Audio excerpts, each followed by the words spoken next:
के और ये जो सावन में कावड़ वगैरह लेके आते हैं, ये सब लेके आते थे। सुबह 4 बजे उठते, बच्चों को उठाते और फिर वो मंदिर में शिव पे जल चढ़ा के आते थे। बहन जी, जैसा कि आपने बताया कि आप दुर्गा देवी की पूजा करते थे तथा आपके पति सालासर जाते थे तथा विभिन्न मंदिरों में जाते थे, तो इन सभी भक्ति साधनाओं को करते करते आपको क्या लाभ प्राप्त हुए? सर, उससे मुझे कोई लाभ नहीं हुआ सिवा हानि के। जैसे वो सभी देवी देवताओं की पूजा करते थे, शिव को जल चढ़ाते थे, उसके बाद भी उनका एक्सीडेंट हो गया। और एक्सीडेंट भी बहुत बुरा, कि उनकी याददाश्त, मेमोरी सब कुछ चला गया उस दौरान। फिर किसी पंडित जी ने बताया उनको कि भाई तुम लोग इनको, जो बजरंगबली है ना, इनको मंगलवार और शनिवार को सिंदूर लगा के आया करो। तो हमारे पास में सिटी है भैरोड, वो लोग वहां पे जाते सिंदूर लेके और तेल और सिंदूर मिला के उसको पूरे को लेप करके आते ऐसे। फिर भी उनको कोई लाभ नहीं हुआ या धस चली गई उनकी। बोलते नहीं थे, सिर्फ इतना बोलते थे कि मैं और मेरे दोनों बच्चे उसकी भाषा को समझ सकते थे, बाकी कोई नहीं। अनजान लोग तो उनको शराबी बोलते थे, हालांकि उसने कभी नशा नहीं किया। तो सर, उनके एक्सीडेंट के बाद हमारे कमाने वाला कोई था नहीं और कंडीशन बहुत खराब हो गई थी। 1.5 साल तक हम लोग जयपुर SMS के चक्कर काटते रहे। डॉक्टरों ने कहा कि भाई इनकी याददाश्त आप भी सकती है, नहीं भी आएगी।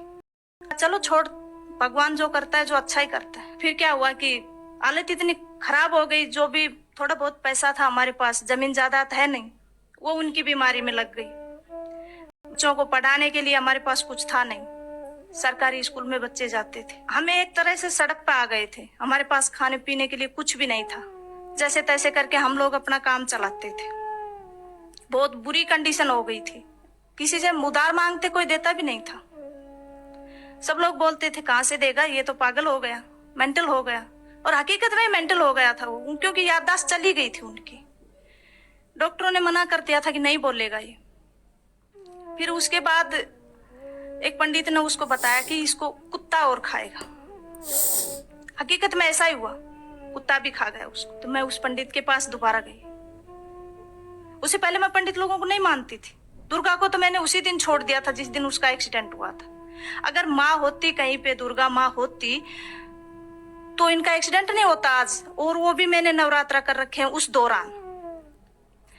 फिर क्या हुआ, पंडित ने कहा कि भाई इस पे 7.5 की दशा है शनि की, आप लोग ऐसा करो कि इसको गुलाल लगाओ बजरंगबली को। मैंने कहा ठीक है भाई, लगाते हैं। उसके बाद वो गुलाल लगाने लग गए। करीब 6-7 महीने तक लगातार लगाया। फिर मैं पंडित के पास गई, मैंने कहा कि अब क्या है। उसने कहा कि आपकी 7.5 है। मैंने कहा कि कम से कम 7 तो बोल दे, 6 महीने तो हो गए हमें, ये जाएगी या नहीं। पर जब भी मैं उसके पास जाती वो 7.5 ही गाता रहता। संत रामपाल जी महाराज की शरण में आप कैसे आए? जी, मेरे हस्बैंड जब बजरंगबली को गुलाल लगाने जाते थे तो उनको एक फरीदाबाद का कोई भगत जी मिला भैरोड में। उसने कहा कि आप ये क्या करते हो। तो मेरे हस्बैंड ने कहा भी मैं बजरंगबली को गुलाल लगाता हूँ, मेरे को पंडित लोगों ने बताया। उसने कहा इन सब के चक्कर छोड़ो, पंडित वंडित कोई सही नहीं बताता, आप एक काम करो, मेरे गुरुजी से नाम ले लो। तो मेरे हस्बैंड ने कहा कि कौन है तुम्हारे गुरु। उसने कहा संत रामपाल जी महाराज। और वो हाल करोथा कांड हुआ था, उस दौरान वो जेल में थे। तो उसने कहा कि गुरुजी इस टाइम है नहीं, वो जेल में गए हुए। भगत जी ने कहा कि चलो मैं घर पे जाके और बच्चों की माँ से सलाह करके आपको बताऊंगा। सर जी, मैंने कभी गुरु देखा नहीं था और नहीं बनाया था और नहीं पता था गुरु के बारे में। हाँ, देवी देवताओं के बारे में तो पता था, पर मेरे दिमाग में हमेशा एक बात रहती थी कि ये भगवान 3 क्यों है, एक होना चाहिए। तो भगत जी, हमने उसके पास फोन किया, वो हमारे घर पे आए, उससे हमने पूछा। तो उसने कहा कि भाई ये सुख देते हैं गुरुजी, वो सुख देते हैं। उससे पहले मुझे गुरु के महत्व का नहीं पता था, गुरु क्या होता है। तो सर कहा कि संत रामपाल जी महाराज अभी है नहीं, और आएंगे तब हम आपको नाम दिला देंगे। तो जैसे ही संत रामपाल जी महाराज आए, वो भगत जी हम लोगों को वहां पे लेके गया। उसके बाद जैसे ही हमने नाम लिया तो हम हर 15 दिन में सत्संग में जाने लगे। तो धीरे धीरे मालिक की, परमात्मा संत रामपाल जी महाराज की दया होने लगी हम लोगों पे। बहन जी, जैसा कि आपने बताया, आप देवी दुर्गा की पूजा करते थे, आपके पति सालासर जाते थे, वह विभिन्न मंदिरों में जाते थे, जिससे आपको कोई लाभ नहीं मिला। आपकी आर्थिक स्थिति बिगड़ गई तथा आप सड़क पर आ गए। तो संत रामपाल जी महाराज की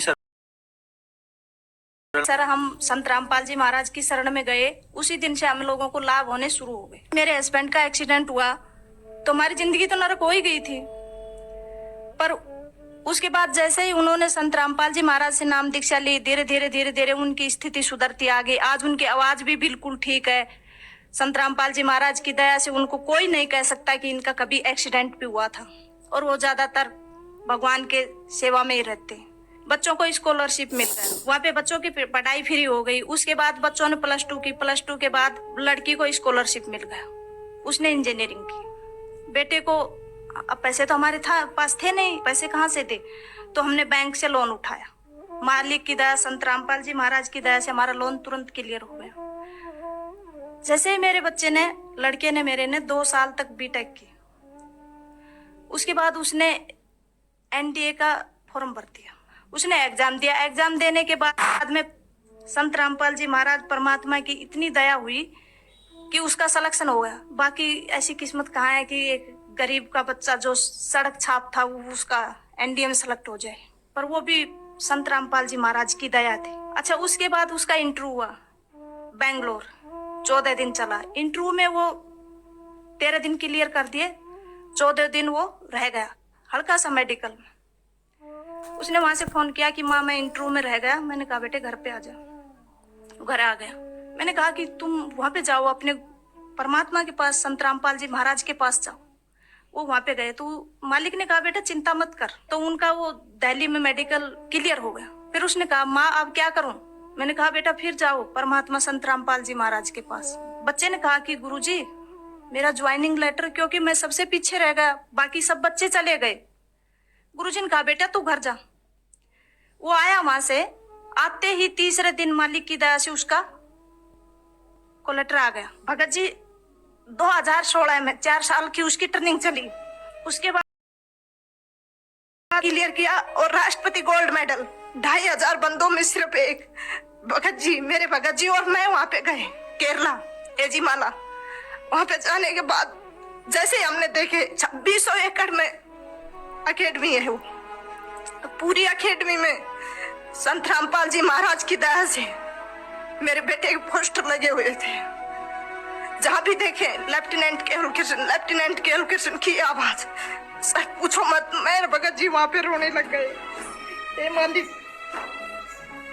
बहुत ही सड़क चाप की ऐसी किस्मत ने ऐसा बना दिया। हमें 3 दिन तक बस सिर्फ जिधर भी देखे माइक में एक ही एक आवाज आई, लेफ्टिनेंट केवल कृष्ण। मैं और मेरे हस्बैंड बस सिर्फ और सिर्फ संत रामपाल जी महाराज को 3 दिन तक याद करके रोते रहे। जैसे ही उसको राष्ट्रपति गोल्ड मेडल उसके कंधे पे लगा, मेरे भगत जी से रुका नहीं गया। वो 2500 बंदों में इतनी जोर जोर से रोने लग गए कि मालिक हमने लोगों ने तो आत्महत्या करने की सोच ली थी, क्या किस्मत बना दिया आपने। सर आज मैं सबसे ज्यादा खुश नसीब हूँ क्योंकि मेरे साथ भगवान है, मेरे परमात्मा है। और शायद मैं ये कहूंगी कि मेरी जोड़ी छोटी पड़ गई। परमात्मा ने मुझे इतना दे दिया, उम्मीद नहीं थी, नहीं मेरी किस्मत इतनी अच्छी नहीं थी कि भगवान मुझे इतना दे देगा। मालिक की दया से एक साइकिल नहीं थी, आज बंदी छोड़ सतगुरु रामपाल जी महाराज की दया से 3 गाड़ियां खड़ी हैं घर में। और इतना कर्जा हो गया था कि जिसकी कोई हद नहीं, आज एक भी कर्जा नहीं है। मालिक ने सब कुछ क्लियर कर दिया और हमें ये नहीं पता किस तरह और कैसे कर दिया और कब कर दिया।